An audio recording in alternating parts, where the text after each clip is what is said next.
Yeah, it's CC, CEO. Wanna change your life? Come see me, yo. I'ma teach you how to build up wealth for your family, not just for yourself. I'm a bestseller, a house flipper, a businesswoman, a go-getter, a big investor, a gold builder that could teach you to get richer like millions, baby. You really about to fill your savings. You about to have multiple streams to pass your children, baby.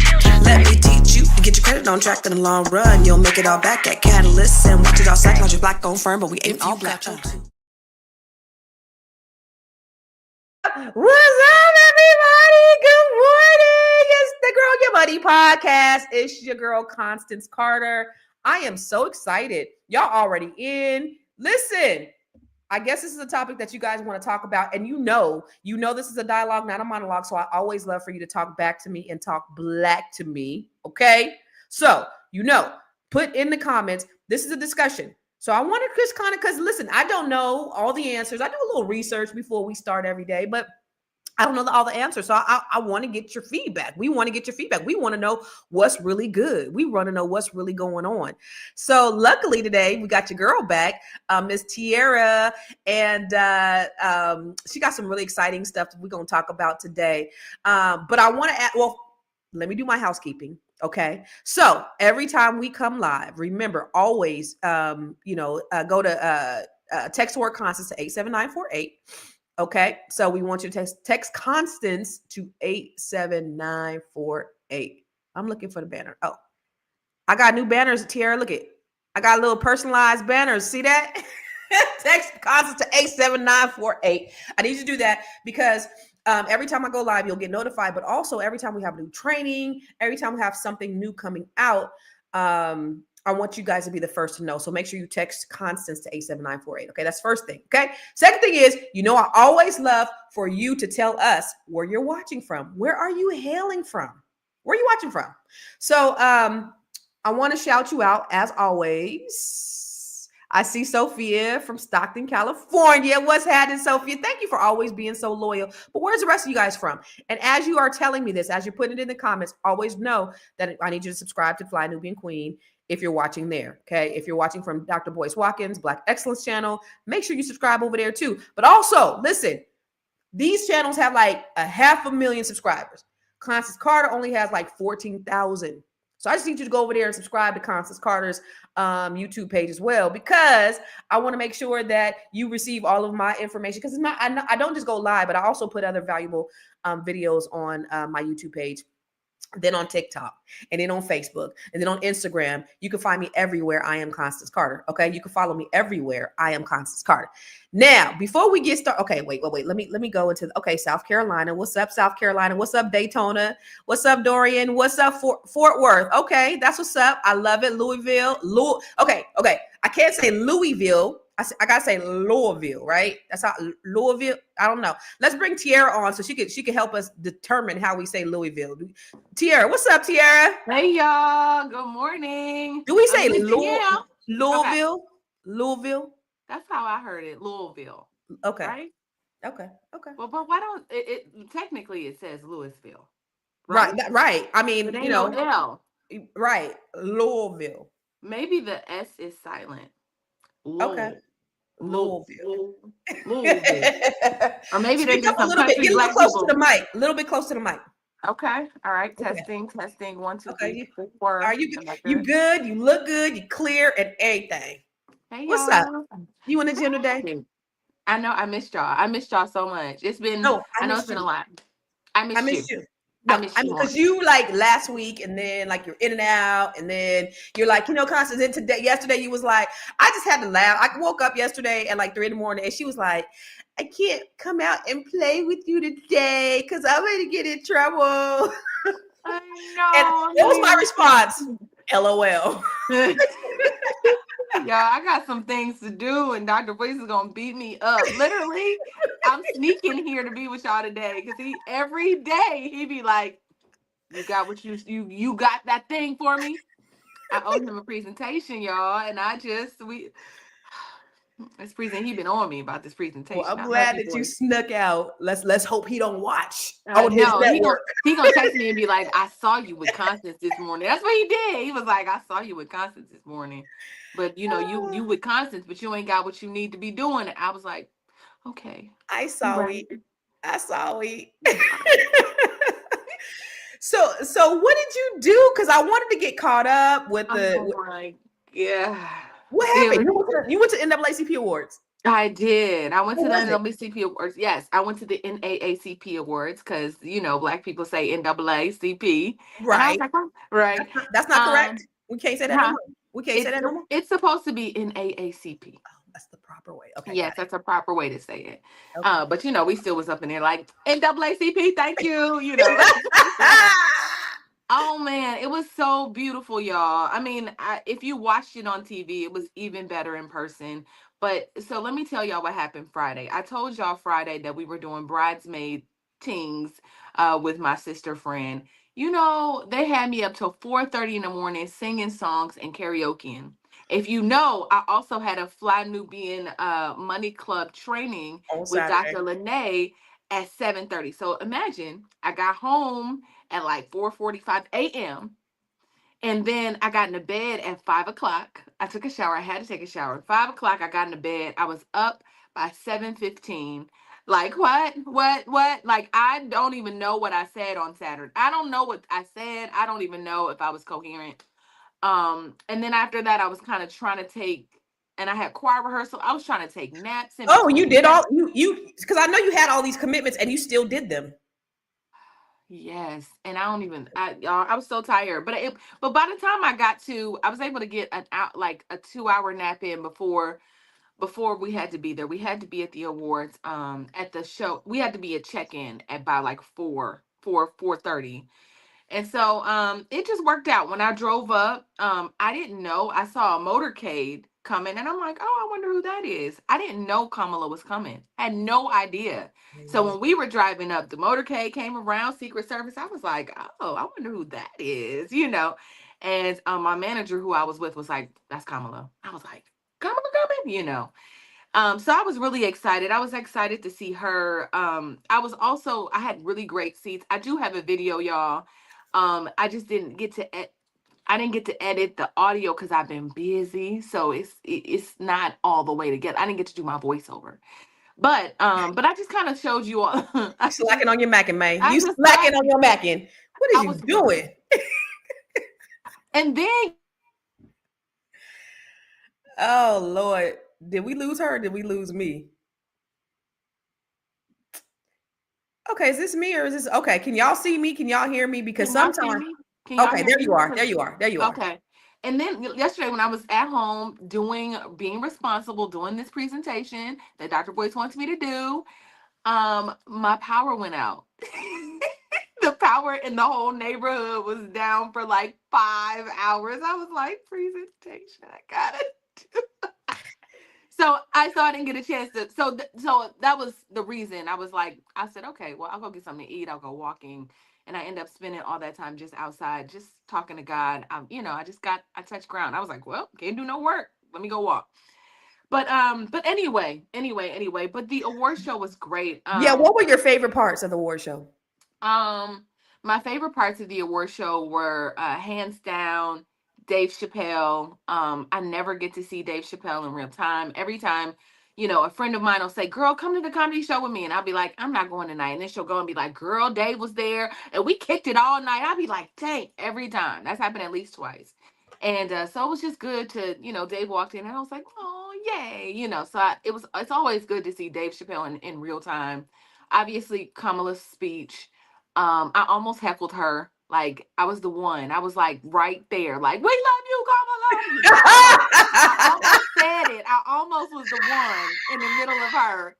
And it was just great to see. I love Cynthia Erivo. I love her. I just certain people I just love to see in real time.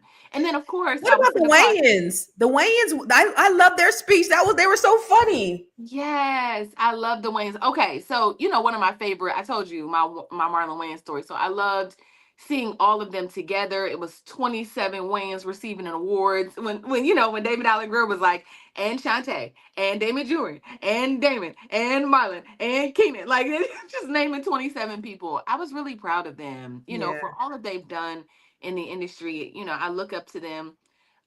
as a family. You know, it just really shows me as a family what can be done if you just Yeah, stick man. together. And if one person has the vision, I always feel like I'm the Kenan of my family. Like a couple people in my family have tried to move to LA. But you know, they got here and wanted to compete with me a little. You know, like, oh, Oh, that's too a little bad. bit, They a wanted to little bit. compete. They wanted to compete, but there was really no competition. It's like it's cool. We don't do the same things the same way. Like it's not. Girl, And no when shade people to my understood, family, but I'm saying that no, was just the vibe. when people understand that there's enough out there for all of us, that there is no competition, that they can absolutely do everything, and there's no competition. Like, do you? You're not in competition with me. Yeah, yeah, But that's people don't it. understand that. They well, that's that scarcity mindset, right? Yeah, yeah. Yeah, that's So unfortunate. so J Dog asked me what I love about Kamala. You know, I feel like Kamala is a brilliant black woman. She definitely has accomplished so many things. She has served, she is qualified, she is she you know, she's got girl. And so as a black woman looking at an accomplished brilliant black woman, I can appreciate who she is and what she's been able to do. And so you know, he says I'm not a hater, I'm not a sheep. You know, you can just appreciate somebody without looking into politics and all of that. Like the essence of her as a woman is enough for me. Yeah, So, yeah, and they love to personally attack, especially black women, yeah. especially black women of power. They love to attack them on their looks, on who they are, on their all their physical characteristics. They Yeah. call them bitches. It's like, Why you let's gotta be a sheep? Because you like a woman who's out here that, right. you know. Right, Listen, absolutely. But listen. people, that's that whitewashing, brainwashing things that I guess a lot of people have ascribed to, and that's unfortunate. But it Mhm. is what it is. I mean, that hating ain't gonna be over here, that's for sure. And whether she carries your same politics or beliefs, she's still a dope person, just like you said. So, That's it. fun fact: I went to the NAACP awards back in. Oh, let me see. I got a little If you picture. if you say a year that I went, I think of 2017. And look at over here to the right. Who's that? uh um is that is that is that um I can't see it. Is that Condoleezza? I mean, not Condoleezza. Yeah, you're on it. I know what you're saying. What's her name? Anybody in She the was on comments Big know? Brother. She Huh? was on Big Brother in the White House. She came from the White House. Omarosa. Omarosa. They And yo, that was 2017. So that's when everybody hated her. Everybody hated her. So I was like, she was sitting next to my ex, and I was like, nobody I on love the because Omarosa. we were on the bus headed from the hotel to the venue, and nobody talked to her. Like everybody was like, because that's when she was. What was that 2017? So that was the year she was working at the White House with Trump. Yeah, So and then that was the year she came. She came right out of the White House and came to Big Brother. I was there that okay, year. you So were in Big I Brother. don't know. You worked on Big Brother, For 11 years, girl. girl. I didn't even know. So you Girl, liked her when she was there. I did. I thought she was. I liked the way she played the game. I thought she was. I think Omarosa is very smart. I think she knows, like Trump, she knows ratings. Remember, I worked on The Apprentice too. So, I just got to see her. I see them as actors. They create these characters. They do these things, and they use it. They use Yeah. it to get wherever they're going. It's about ratings. It's about how provocative you can be. Yeah, I don't know if you saw that video of Dr. Fauci talking about when Trump came out and was like, yeah, just swallow some bleach. Y'all be healed from COVID. Y'all remember that? He said afterwards, Dr. Fauci said he went into the Oval Office and was like, yo, like, why did you do that? He was like, did you see the ratings? The ratings were great. But this Like is the United States of America, sir. This is not reality television. that is it. So you could tell he came from a TV, like just came. That's it. Like as the eyeballs are everything. It doesn't matter what you say. I thought that was so interesting because he's just an actor, y'all. And it's indicative of who he is. But with everything that's Hmm. going on, and I think that actually leads to what the topic is today, because I think Joy Ann Reid, I think there's something going on with the media, right? Who controls the narrative? Who decides what stories get told, what issues get attention, what voices get silenced? I think Joy Ann Reid, her voice just got silenced. Because right now, I think we're witnessing something that I think we all should be paying attention to.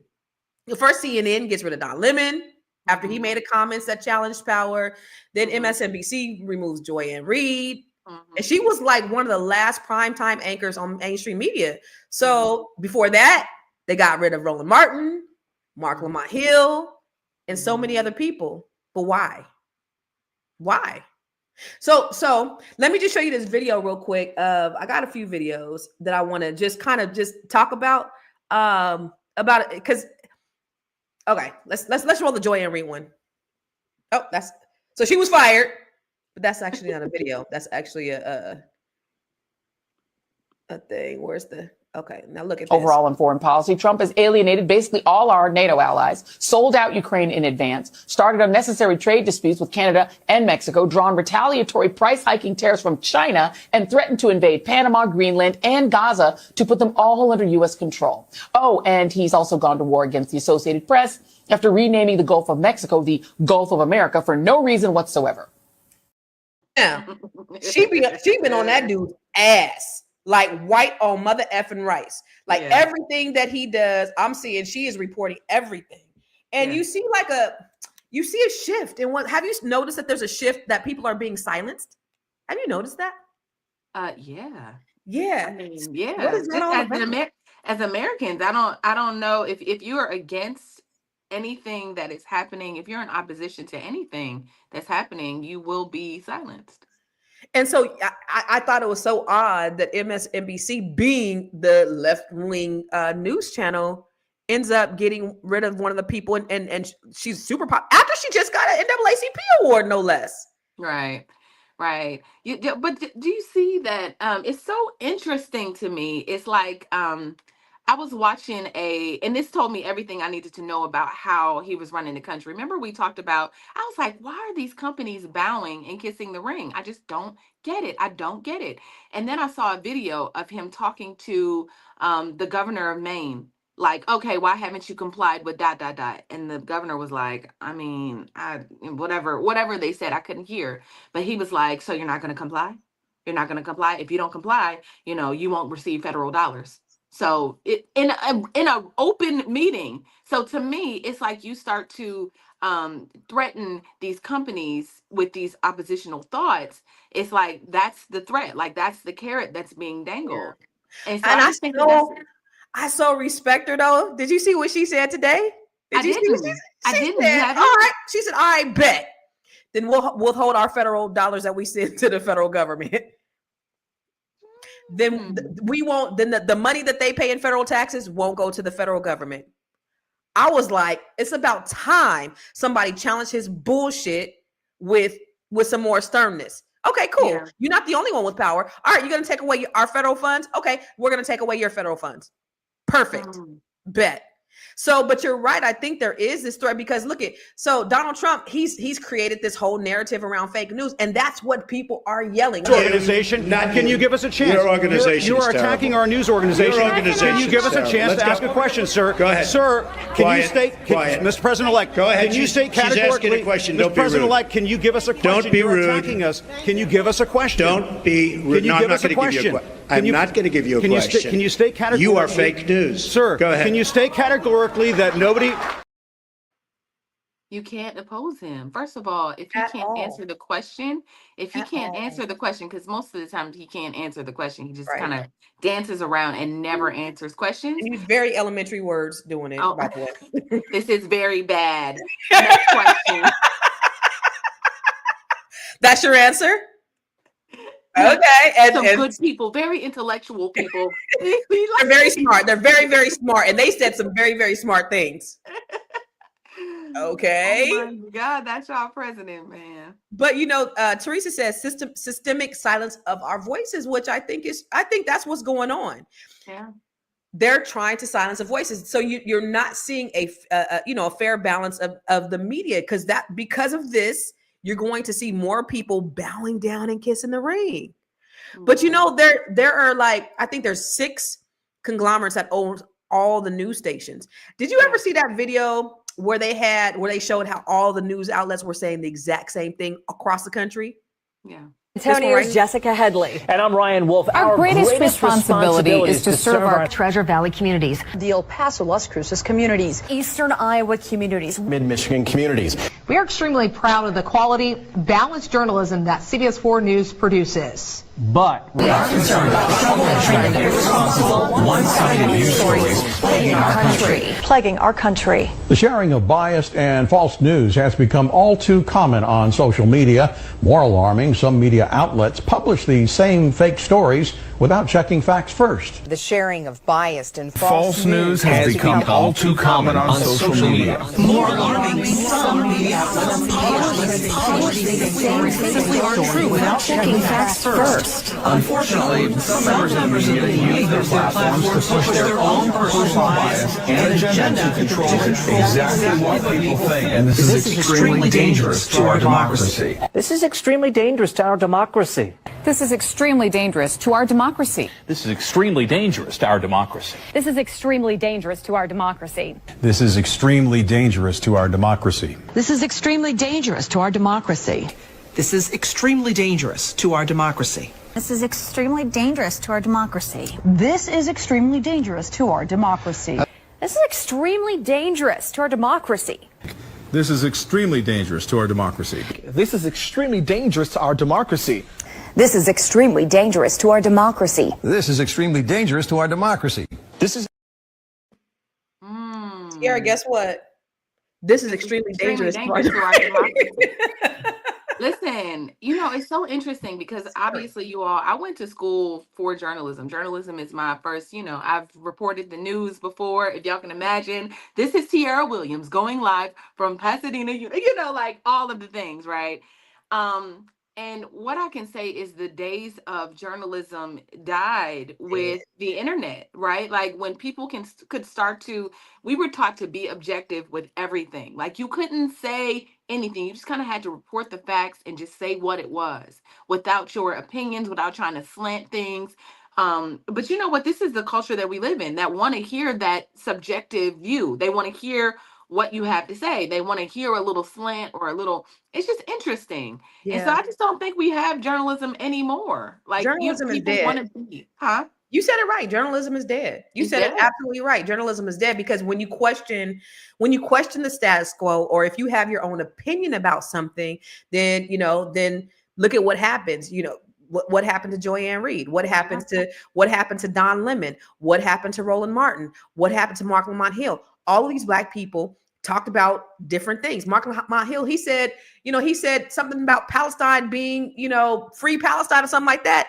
Them J's, you can't even say the J word. Or else I'm scared because YouTube and my electricity might get turned off if I say the J word. but F around and say something about the J's, just like Dave Chappelle said. You can't say nothing about the Jews, but you do, then you're anti-Semitic. He didn't say death to the Jews. He said freedom to Palestine. Yeah. Roland Martin gets taken off. Don Lemon gets taken off. So it begs you to wonder, and this is when they challenge the status quo. Remember, he was interviewing that Indian guy who was running for president. Mm-hmm. He corrected him. Next thing you know, he's fired. Mm-hmm. Why is that? Mm-hmm. So it's when you have our Trump voices, and especially our voices, right? Our voices. Yeah, it's ours. not.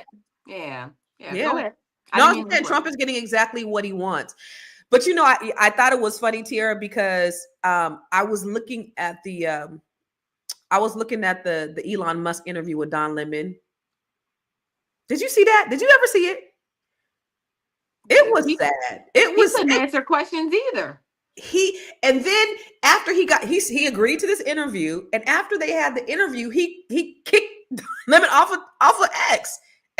But he was just asking him objective. Okay, I'm challenging you. Okay, this is your thought. This is your opinion. You tweeting this shit.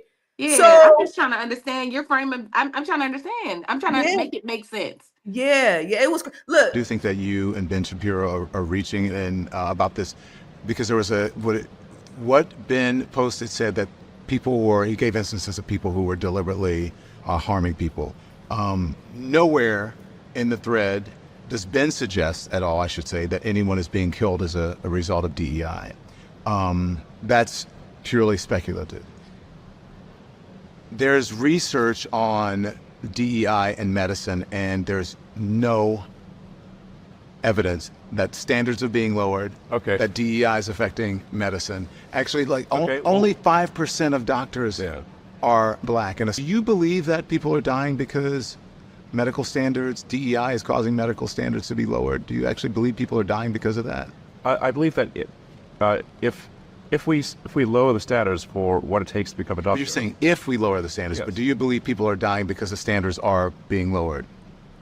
I don't think that is an issue, but it could become an issue. Okay. But the actual evidence in history shows the exact opposite. If you look at how minorities are treated by the medical system, most doctors now are white. And there are lots of mistakes in medicine. So you're saying that white doctors have bad medical care?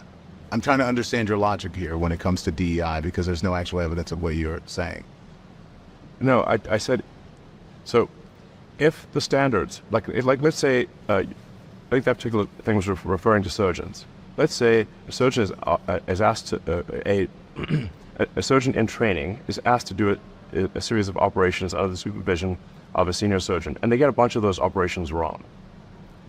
If that happens, and yet they are still approved to be a surgeon, the probability that someone will die, I think, at some point is high. Okay, I understand that, but that's a hypothetical. That doesn't mean it's happening. I didn't say it's happening. You didn't say it was happening. I said it will. I said if we lower standards, people will die.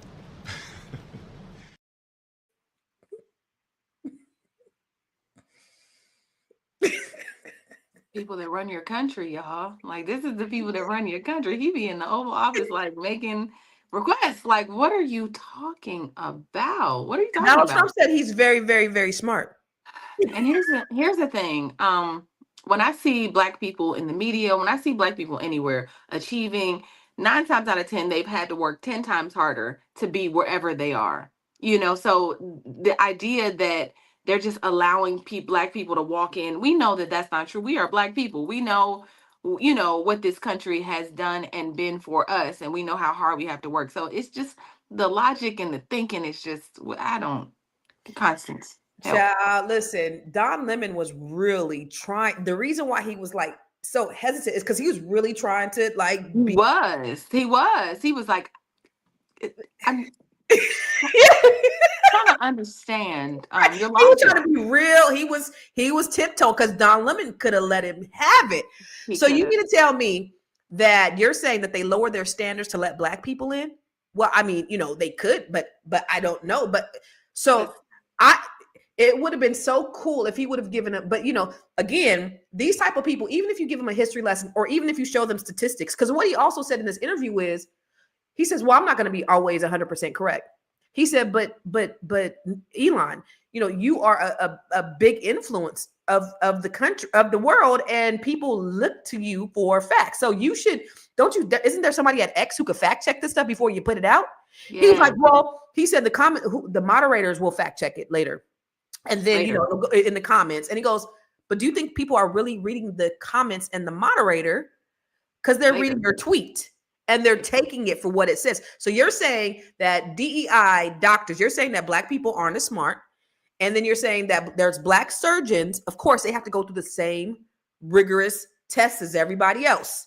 They're not lowering the standards. There's no evidence that they're lowering the test requirements to entry. Only 5% of doctors are Black. Now, when you look at the history of this country and what they've done to Black people, right? The medical apartheid, how they've used us as lab rats, white doctors. Nobody says anything about that. But all of a sudden, you got 5% of doctors doing, if it wasn't 5% of doctors, and we still had Black people who invented things. Still had the first Black heart surgeon. And back then we had even less than 5%, but still making strides in the medical field with only 5% of us. But this is the rhetoric, because there's this idea of white supremacy, and all of these people who are on here to agree with this nonsense. And the comments were crazy, because the comments were saying how dumb Don Lemon is. Like, it was like all of these like just crazy MAGA tards. But you know, when you have this ideal of white supremacy and white superiority, and they think that they're the only ones, and if you're not a white male, then you must not be as smart, you must not be as astute, so there has to be something wrong. So the only way that you've gotten into your job is through DEI, and that's the assumption. So now that's gonna be definitely a phrase word that we've already seen in the comments of some of our shows, right? Because when they're talking about DEI, they're not meaning inclusion, they're meaning your black ass, my black ass. Like, for sure. It's so interesting. I'm just looking at the comments, and Lamar Lawrence says, if Trump is so bad, why did he overwhelming win this election? You believe that, Lawrence? You believe that he won because people wanted change. Maybe we as black people come together and build our own things. You really believe that, Lamar? You think he overwhelming? No. I wish I had the video where he said, thank Elon Musk. What did he say? Elon is so good at those computers. He spent a month in Pennsylvania rigging the goddamn computers, and we won by a landslide. So thank you, Elon, because we won. Because we won. He didn't say thank you to the voters. Not thank you for Pennsylvania. Right. He said thank you to Elon Musk. So if you really believe that, who said that? If you really believe that he really won by a landslide, sir, I think you're mistaken. And I think a lot of people are mistaken. He didn't. Those they were rigged. The rich, and that's the reason why he's given Elon Musk so much autonomy. You think about this. Elon Musk is around there running a goddamn muck in the White House in America. He does not say nothing, because if he does, then he's going to expose the fact that he did not win this election. So Elon Musk is basically the president. So if you really think that this man won by a landslide, please. They're around here running the country like Death Row Records. The way Diddy was running Bad Boy on the slick. Listen, they out there holding people up by their ankles. Oh my God. The way, if you just watch some of these these conferences, some of these meetings that are televised, it's like I really can't believe he's able to do these things. And it's really not legal. I mean, that's what I don't understand. It's just like, while everybody else is following protocol, Trump is not. He's not in any way, shape, or form. He's just doing stuff. That's what I don't understand, Tiara. That's what I don't understand, is that it's like they're a bunch of pussies, because they're not. All they doing is telling us, he's doing this, and he doing this, and he doing this. Okay, what are you? We can't do anything because we have no leverage. We did see the judge block part of Trump's anti-DEI orders. Which one? Let's see. Part of Trump's anti-DEI orders have been blocked.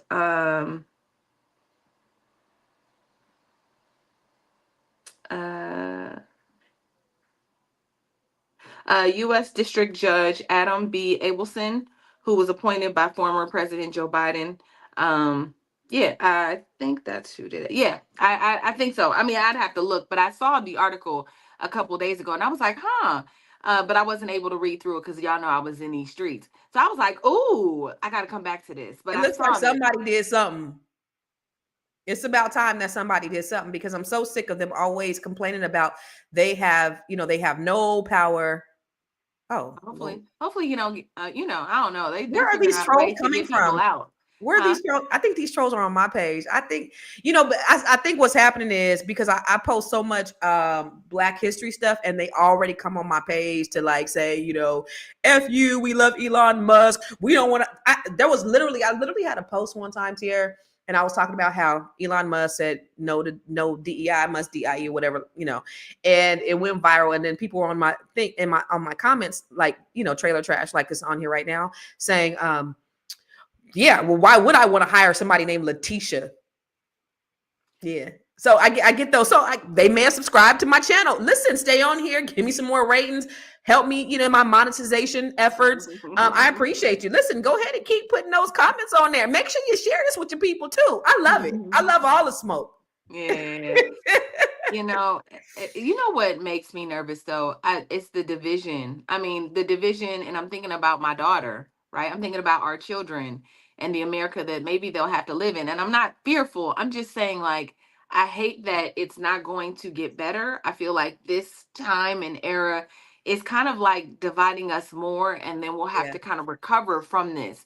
All the hate and all the, just like you just said, like, do you think I really want to hire somebody named Letitia? Like, what? I hate that for us.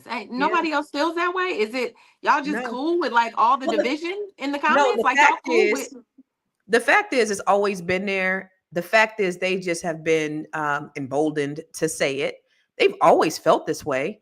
Trump and Elon Musk and all of these crazy people who are running the country now has just given them a voice to be able to say that, because it was not politically correct to say it before. But now they're saying a big F you to you because they have this fear of the browning of America. They know that they're getting ready to be extinct. And that's the reason why, I mean, even if you look at Margaret Sanger and Planned Parenthood, Margaret Sanger was supposed to be a woman's rights champion, but she was really all about eugenics, about destroying Black people, about making sure Black people weren't having babies. She wrote a letter to the gentleman from Proctor, and he was a staunch racist too. And she said, "Listen, this is what we got to do. We got to go to the churches and get one of these charismatic preachers and let them know, because we don't want them to know." She said this in a letter. "We don't want them to know that we trying to exterminate them. So if we get them to come on our side and, tell them the benefits of having Planned Parenthood in their neighborhoods, then they won't even know that we're trying to exterminate them." So these white supremacists have a fear of the browning of America. They know that. That's why. Did you see that Trump is trying to bring in white South Africans?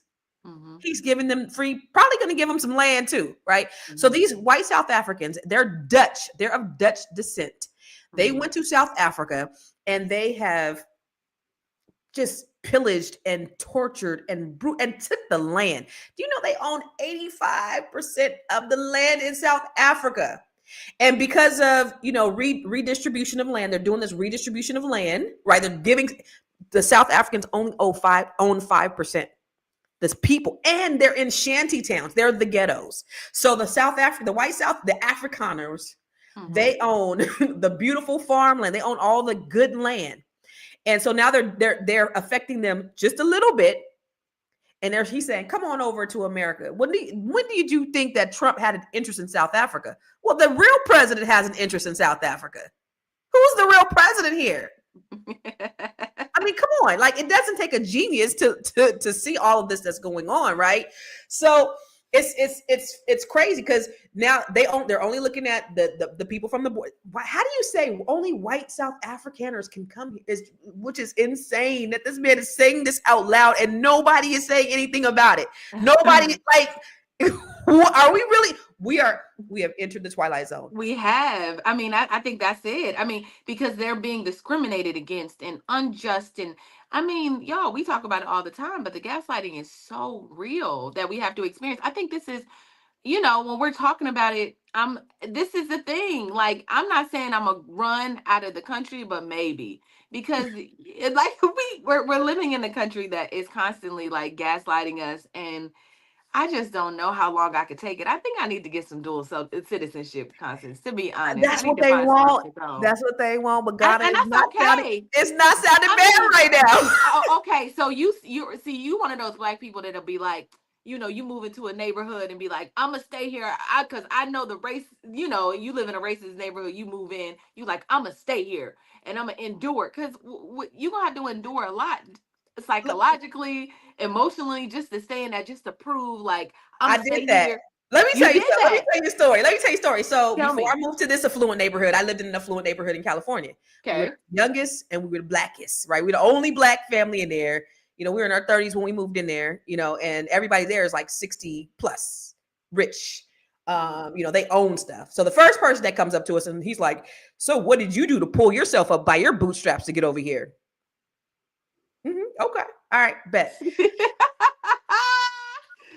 So then, one time I'm I'm coming home. Out of pocket. Wait a minute.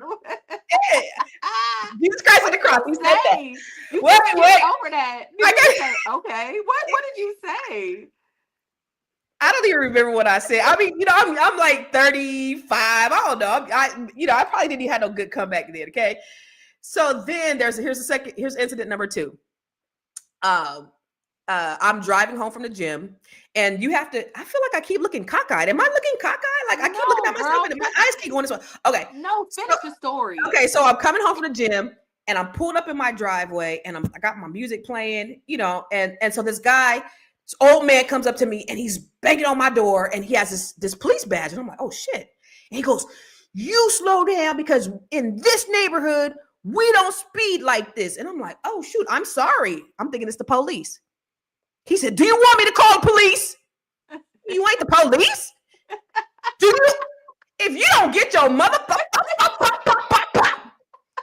He said, well, that's not a way for a young lady to talk.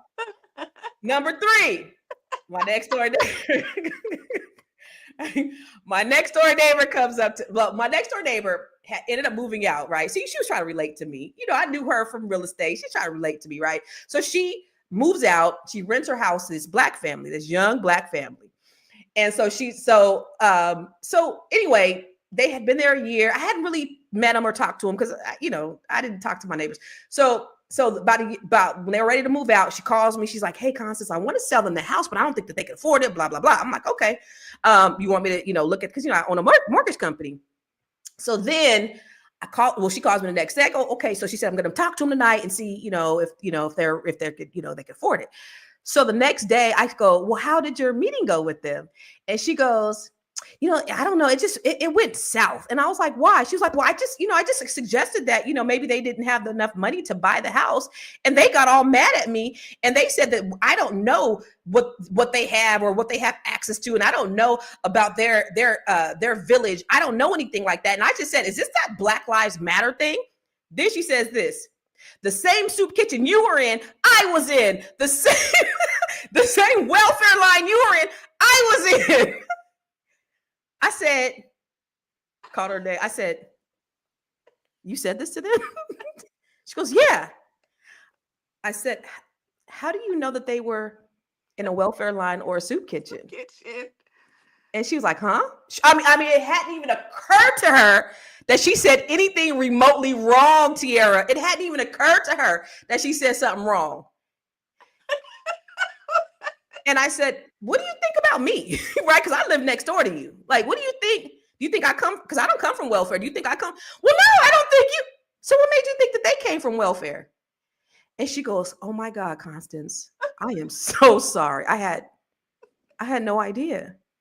Yeah.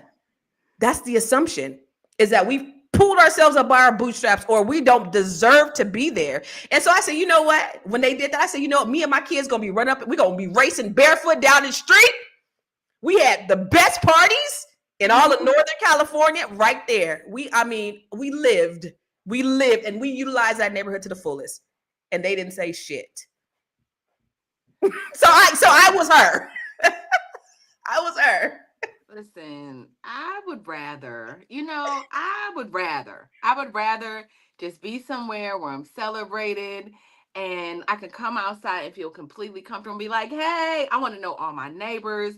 I want to have cookouts. Like, I want to just be, I don't constantly, does anybody agree, whose team, like, who wants to live like Constance? Who wants to live like me, right? I want to go somewhere you going to Ghana? Peace. You going to Ghana? Leaving with me. We're leaving.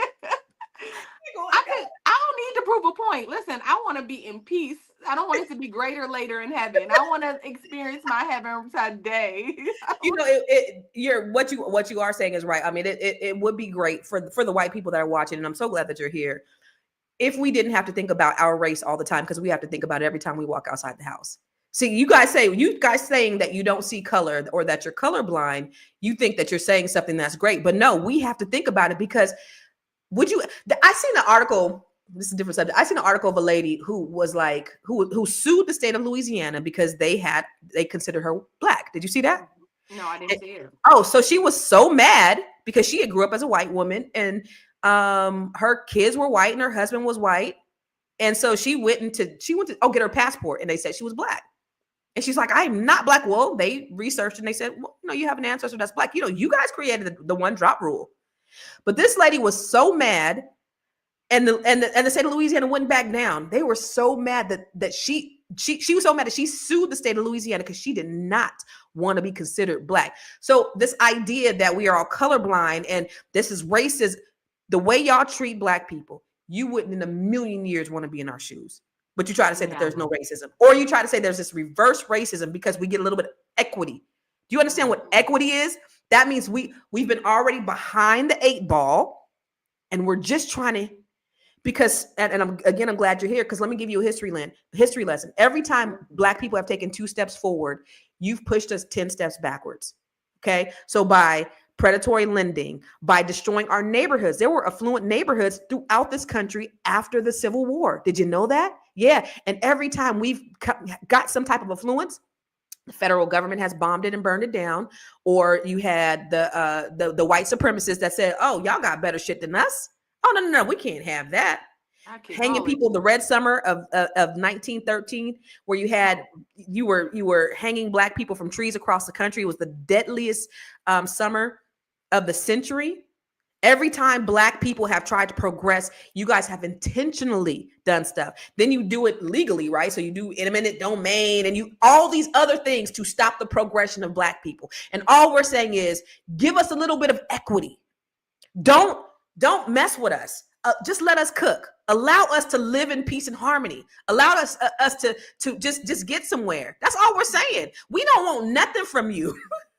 We don't want anything from you. We just want to be able to live our lives. We want to be able to raise our children. We want to be able to, we want peace. Peacefully. We ain't the ones that's doing all that. It's y'all. Without gaslighting, without feeling some type of way, without being like, oh, is Shaquanda gonna be there? Without being condescending, without feeling like I don't, making us feel like we don't belong in a country that we've built. It just doesn't make sense. Mm-hmm. And so, I mean, sometimes I feel like they can have, they can have America. Sometimes I'll be like, well, what Canada talking about? Can we just like infiltrate a small little community in Canada and go and just be cool? Like, it might be a little cold. I'm used to 70-degree weather, but I mean, I do it. Absolutely. But we're not, listen, we don't bother you. We don't come into your neighborhoods. We're not trying to do anything. We just trying to live in peace. And, they act like DEI is a threat to them. We don't benefit. We have never benefited from it. But I will say to everybody, all the people who are watching that understand, continue. First of all, let's get your news source from somewhere else. Don't get it from MSNBC. Don't get it from Fox News. Just try to go out and find other avenues to get your news sources from, because you're not going to. She said, if we leave, oh, she ready to? Ready. Come on, ready. Jackie. We can go together, boo. We can go together. Here's the thing, y'all. I'm sorry. What do y'all love? Okay, in the chat, y'all tell me, what is your favorite part about living in America? What do y'all love about it? Aside from that, we're used to it. Like, obviously, we're from here. But what do y'all love about it? What do you love about America? So here's the thing. So first of all, because we're here and our family's here, right? But I do feel like if I was able to move from California to the East Coast, it's a possibility that I could move out of the country. But I was talking to these African gentlemen, and they were saying that, man, you think you live good now. You could live like royalty over there. However, every now and then our electricity go out. Every now and then. That's the only thing that's kind of holding me up. Every now and then. Listen, my power went out last night. I was sitting there, I said, did I pay the bill? For 13 days? Right? That's the only thing that I'm like, every now and then. Every now and then you got to have like is that better than the alternative, which is, feeling a certain way, feeling, the anxiety of living in America? I don't know. I don't know, y'all. Who will want to leave? Where are we going? Right. I mean, but listen. For those of you who don't understand, I do live in a majority. I wouldn't say an all Black community, but I do live in a majority Black community. For those who don't understand that they exist, an affluent Black community where the houses here average about $1 million, and as Black people, and guess what, Tierra? Some of them got bowling alleys in their houses. Some people got land. I can look outside, I can see Lamborghinis and I can see Rolls Royces. It's a good thing, and they're Black people who have accumulated a good amount of Black wealth. It's a beautiful sight to see. So there are affluent neighborhoods all over the country that do exist that you would feel good in. I'm moving. Come on. I'm about to be, I say this all the time, Miss Black, Prince George County. What is it? Prince George County? I'm coming. County.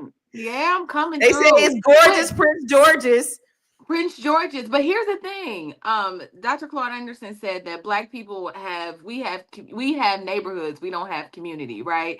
In the sense of like, there are like little sprinkles or pop, we sprinkled, right? But there's no real, it's not like, I just feel like we would weather better because we could really be a community, right? You know what I'm saying? Like, it's just like we have a little bit of that, but we don't know what y'all doing in Prince George. Y'all don't know what we doing in LA. Nobody is really like, it's not like we own y'all own y'all neighborhood. But I'm saying like in other places, you know what I'm saying? So there's just the beautiful thing is there is a divide, but you think about, so when we do the Black History Spotlight, which I can't wait to do, it's about the Black Panthers, right? And the Black Panthers did some amazing things without the power of the internet. They did some amazing things with no internet. So they started in Oakland, California. That's my hood, right? And you got people in Chicago, in DC, all over in Texas. They have Black Panthers all over, headquarters all over the place, where they're feeding people, where they're setting up schools, where they're arming people, where they're equipping them with their rights. And they did that without the internet. So when you talk about we don't have this sense of connection or this sense of community, we just got to be intentional. If they were able to do that in the 70s with no internet, think about the things that we could do now. I think we can. I think we just have to do it. Yeah. I mean, then that letter came through. Like, you mean J. Edgar Hoover? Which one? The letters that was coming and dividing people. Was like, he said he was talking about your mama. What? I mean, I just imagine like the idea of receiving letters. Like, if somebody sent me a letter and was like, Constance said, you stink. Right. I can't remember what the letter said, right? Right? It's like, she was talking about your mama. Right. Whatever it was. And I'd be like, I hate Constance. Forget the Panthers, right? Like, in my head, that's how that worked. Like, they were still able to infiltrate that thing based off of.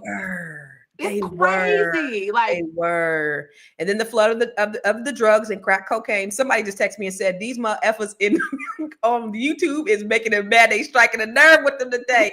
Hey, we love y'all. Really quick, because we didn't even get a chance to break. Let me just tell you about. I got so many things. It's Constance Carter, your wealth activist, and it is time to get in the gym. The Grow Your Money Club. The Grow Your Money Club is a 12-month comprehensive training where I teach you how to build a sustainable business and go from being an employee to an investor. Go to growyourmoney.club to sign up today. Have you joined the Grow Your Money Club yet? If not, why not? The Grow Your Money Club is a comprehensive program designed to take you through the complete wealth building journey. We don't just offer random courses, we guide you along a clear path, starting with fixing your credit and becoming a certified credit expert, to building your business, increasing your cash flow, diversifying your portfolio, and ultimately letting your money work for you. With over 30 trainings designed to increase your net worth, you get to either purchase the trainings individually or go through the 12-month roadmap. Here are just a few of the courses. From campus to cash flows. This is teaching your children to become real estate investors. The Wealth Map training shows you how to eliminate your debt, increase your credit, and diversify your revenue streams. You can learn to write your book using ChatGPT. Learn how to build your online community. What about 8 ways to make money using AI? Oh, and here's 7 online revenue streams to fund your $1 million dream. How about learning how to purchase tax deeds or land banks? What about getting started in government contracting? If you're a rookie, the Real Estate for Rookies training has everything you need. The Business Blueprint training will help you build your business foundation, get business credit, get business funding, and learn how to pay yourself so that you can scale your business to the next level. Or perhaps you want to create jaw-dropping video content using CapCut, Midjourney, and ChatGPT. There are so many trainings and master classes within the Grow Your Money Club, and I also drop one new training per month. You do not want to miss out on this opportunity to invest in yourself, because guess what? You are your biggest commodity. You are your biggest investment. Join the Grow Your Money Club today. Hey, Miss Black Hollywood. Are you looking at these comments? Yes. There's a lot of crazy people out there, huh? I know. Dang. Wait, well, I wish y'all would go and get off the internet complaining about it. The victimhood Olympics over here.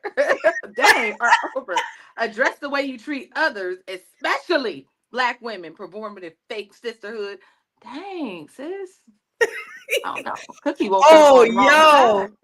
Let me tell you. Okay, so a friend of mine who works for the government sent me this today. Shoot, I should have made it. So her company works she's a government contractor, right?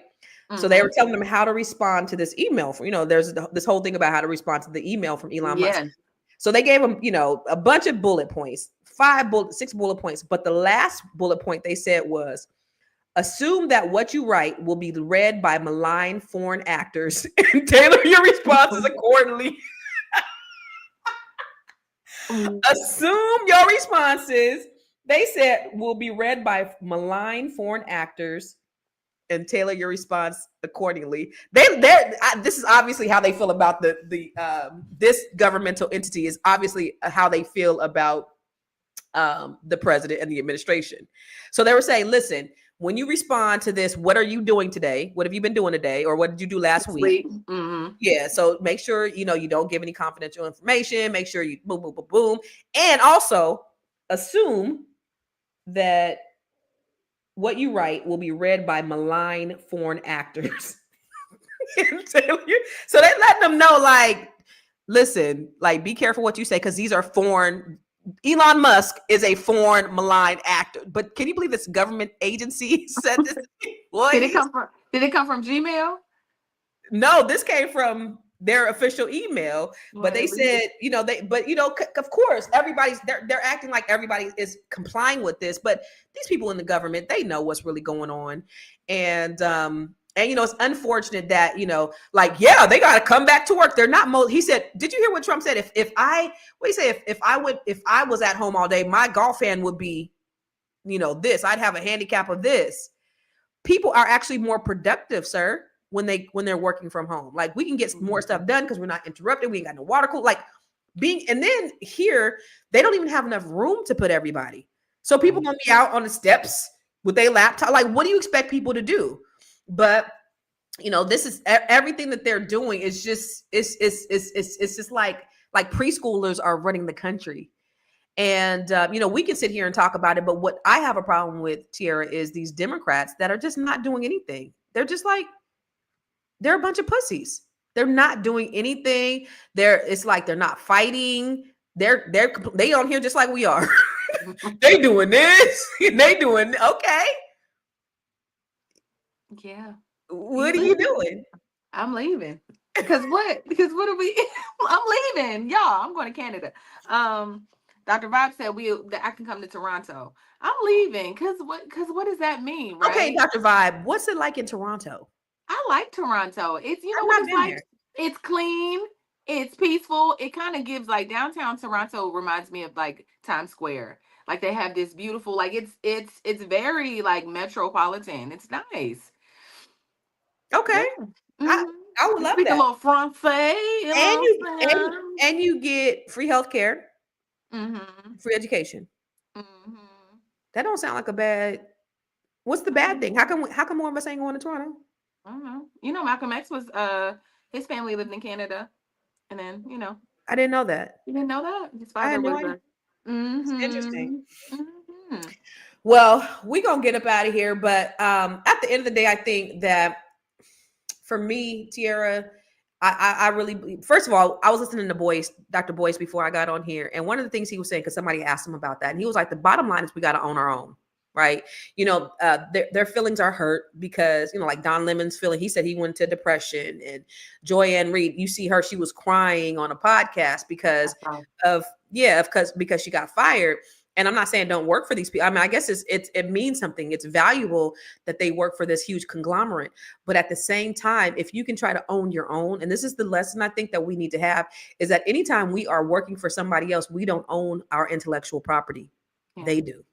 Yeah. And so if she could bounce back from this, I know, because we had a watch party last night. Everybody watched her show last night. The night before, they had a call. I didn't get in on the call, but I heard the points of the call is that they rallied around. I think it was like the call was planned in 2 hours. I think it was like 40,000 people on the call. So everybody rallied around her to say, hey, listen, we support you. We got you.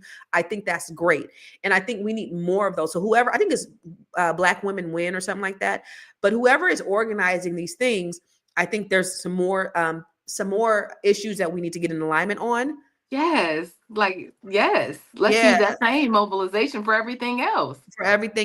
So we have this boycott coming up in a couple of days. Are you boycotting? What's going to happen? We talked about yesterday, not just boycotting, but redirecting our dollars. So being intentional about where you're spending your money. Now we know that Target is not a place that we're going to go to anymore ever again. Ever. So let's find some alternatives and shop there all the time. Just put that in rotation, and then we continue. So Tierra has a Black business directory. So if you are a Black business, send your information to her. To where? info@realvirtual.net. So what do you require for this? Make sure that you send me your name, the name of your business, your name, your number, your website, just a little blurb about what your business does. Don't just send me like a YouTube link and be like, this is my business, please. Not just a YouTube link, like have a whole website, because people, we want to do business with you. And there were several people in here. If you are a Black owned business too, which I didn't do in the beginning, which I always try to do.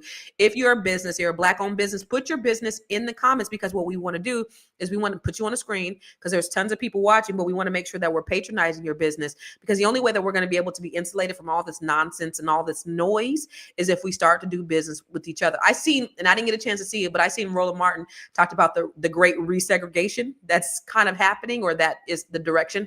And I think that's what the powers that be want. If that happens this time, we do it on our own terms. Yeah. Okay. So we're not doing it subjected to, this whole idea, this Jim Crow. We're not going to do it. It won't be a Jim Crow segregation. And if you guys want to be separate from us, that's fine. It's okay. Because we can do well by ourselves. And I'm good with that too. I'm good with either way. I could work with you. I could be a neighbor, or we don't got to be friendly. We don't got to be neighbors, and that's cool too. But my thing is just leave my family alone. Every time we try to progress, just don't, I did a video on TikTok, and I was like, the reason why I ain't never going back to Cali, my grocery store, beautiful grocery store, all Black, my gym, all Black, my neighborhood, all Black, right? And then people in the comments are like, don't tell them where we live, because you know what happened last time. Because these motherfuckers will try to burn it and bomb it and burn it down, right? Because they don't want to see us get anywhere. They don't want to see us progress. But just leave us alone. That's all. I say just leave us alone. What you got to say? What's your final thoughts? I would just say, us living in a country where we feel like just leave us alone and there's a segregation, and we build America. We've had so many amazing contributions. We are the contribution to this country as a people. We have changed. Literally, America would not be America without us. And so to just consider all of that and still feel like a stranger or like a criminal in your own home, on your own homeland. Like I can't go outside the door and think of my neighbor as a brother or sister, as an American, because that's what bonds us, right? We're Americans. Right. We should be family, all of that, right? It should be that vibe. And maybe that's just me with wishful thinking, but I just, I pray for peace, maybe that's the church girl in me, but I really pray for that for us. I pray that we're able to, be healed from our traumas that we have endured as Black people. We can just moving forward, we can just be in a place where we can really enjoy our lives. Like I said, like the whole greater later, the slaves used to be taught that, like, when we get to him. yes, like, so the white slave owners used to be like, yeah, getting the charismatic preachers and saying, yeah, tell them that they will struggle on earth. They'll struggle on earth, but it'll be greater later. So yeah, go. That's what you preach. And so it really set the foundation for how we think about life. It's like, oh, when I see glory, I'm gonna fly away. Like, I want my glory now. And so whatever I gotta do to get that glory, I'm about that life. So somebody said that we're not a large part of what I do and what I want to do is just embrace Black people, embrace, our cause, what we're doing, and make sure that I can contribute to making our heaven greater now instead of greater later. Come on. Let's make our heaven greater now instead of greater later. Let's make this heaven right now, right? Let's figure it out. Yeah, man. So what are we about to be talking? We got to get on another podcast. Are you going to be on today? Yeah, because Lala can't do it. Okay. Yeah. Yes.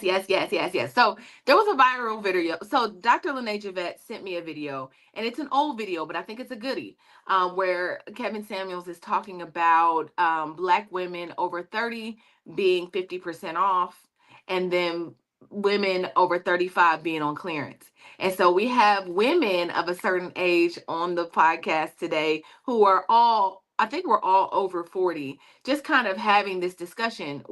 I think it gets better when you get a little older. Like, you got your seasoning, things start to settle a little bit. You hit 40 and you just get a little listen. So we're gonna play some games. You know how we do. We play a little game. We're gonna play a game. We're going to talk about we're gonna talk about that and kind of like figure out if it's myth or if it's fact. What's fact? What's myth about are Black women undesirable after a certain age? Not at all. It gets gooder. It gets greater later, baby. That's where it gets greater later. That is where it gets greater later. Yeah. I love that. So I got these t-shirts. Remember, okay, so last week I was on here and I was like, hey, listen, we got to mind our Black business and we got to mind our Black business. I messed around and made some t-shirts. Yeah. Minding my Black business, and I'm minding my Black business. So you can go get those t-shirts. And I have the woke t-shirts too. For all of you guys, especially you people who are on here for the first time that are calling us racist, go get your woke shirt. Woke, stay woke, baby. Stay wealthy, outstanding, knowledgeable, and empowered. We want you to stay woke. Go to conversationtees.com and get your Stay Woke t-shirts. Please go over there and get your Stay Woke t-shirts.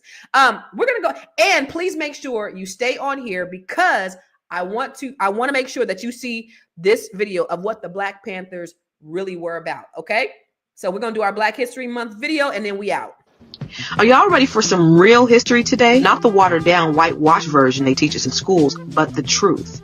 Because today we're talking about the Black Panther Party, who they really were, what they stood for, and why the U.S. government saw them as such a threat. Panther doesn't strike anyone, but when he's assailed upon, that he'll back up first. But if the aggressor continues, then he'll strike out. When we talk about the Panthers, most people have been conditioned to think of them as a bunch of gun-toting radicals. But let me tell you something. The Black Panther Party wasn't a gang. It was a movement that was empowering Black people, educating our kids, feeding our communities, and defending us against racial violence.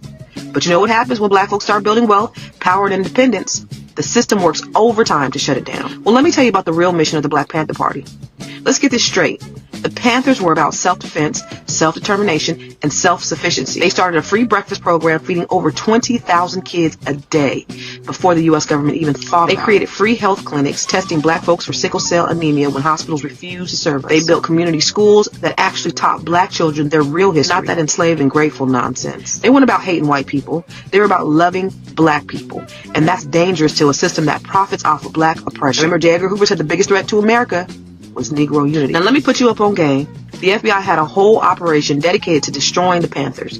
It was called COINTELPRO, Counterintelligence Program. And what was their mission? To prevent the rise of the Black Messiah. Their words, not mine. They infiltrated the Panthers. They sent in spies, informants, and straight-up agents to create chaos and confusion. They locked up leaders on fake charges. Huey Newton, Bobby Seale, Geronimo Pratt, all thrown in jail on trumped-up cases. They assassinated Fred Hampton, a 21-year-old Panther leader, while he was asleep. Now let's talk about Fred Hampton for a second. He was the chairman of the Chicago Black Panthers and a powerful young leader.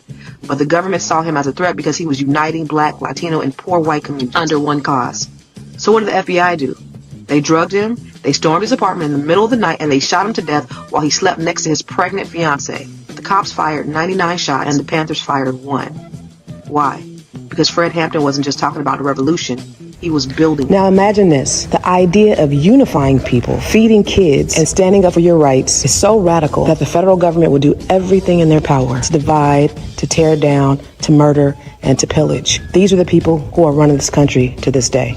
What does all this mean? Ladies and gentlemen, it means to be woke. Don't fall for the okie doke. Fight, unite. Let me tell you what they don't want us to do. They don't want us to work together, so practice collective economics. They want to see us kill each other, so let's stop the black on black crime. And they want to see us broke and continue to do whatever you can to build wealth. The Black Panthers left a blueprint that is vital to our community. So we got to stay vigilant. We got to stay woke, wealthy, outstanding, knowledgeable, and empowered. And drop a black fist in the comments and share this with someone who needs to know this Black History gem.